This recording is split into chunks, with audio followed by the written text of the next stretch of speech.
with the rest of their people in Goma. Rumours swirled in those first few weeks that other cities might have resisted, that a few might have escaped the indomitable forces of the Human Federation.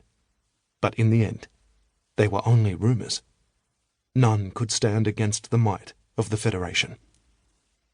And then had come the first games. Death matches between gladiators had long been a tradition of the humans of Talam.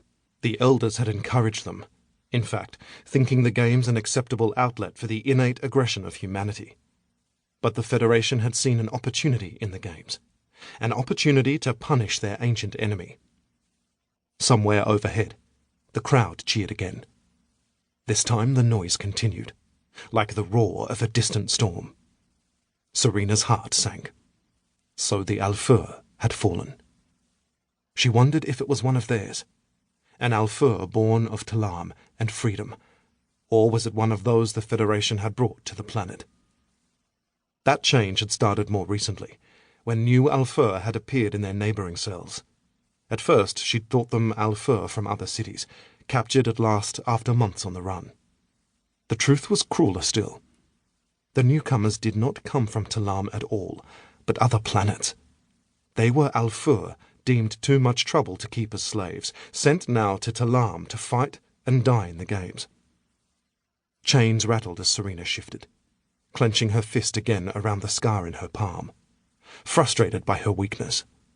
For all the years her people had lived on Talam, her father had dreamt of the day others might join them here, that he might find a way of rescuing their people and bringing them to safety. Now, finally, they would see the open skies of Talam, but not for liberation. They would find only death here, death at the end of a burning blade of light. Fool, fool, fool! Serena exhaled as the roar of the crowd began to subside. They would come for them soon. In the darkness, she sensed her father stir. His overly large eyes appeared as he woke. "Is it time?"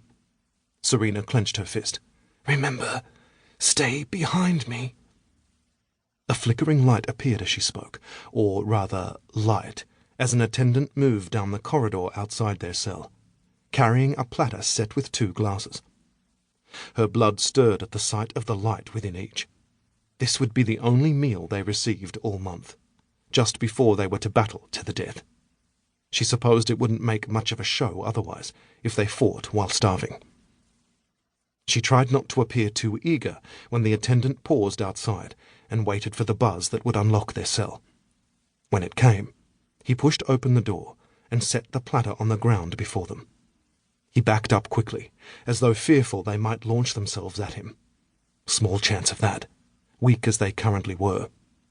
But the humans of Talam had spent their entire lives viewing the Alfur as a deadly threat. Old habits were slow to fade. Once outside and with the doors closed again, the human took a device from his pocket.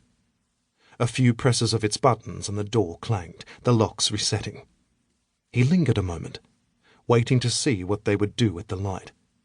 Neither Serena nor Aidan moved from their seats. They still had some dignity, little as it was. The caretaker seemed to realize this, as with another press of his remote, the shackles on their wrists and ankles clicked open and fell to the ground. He gave a snort of derision.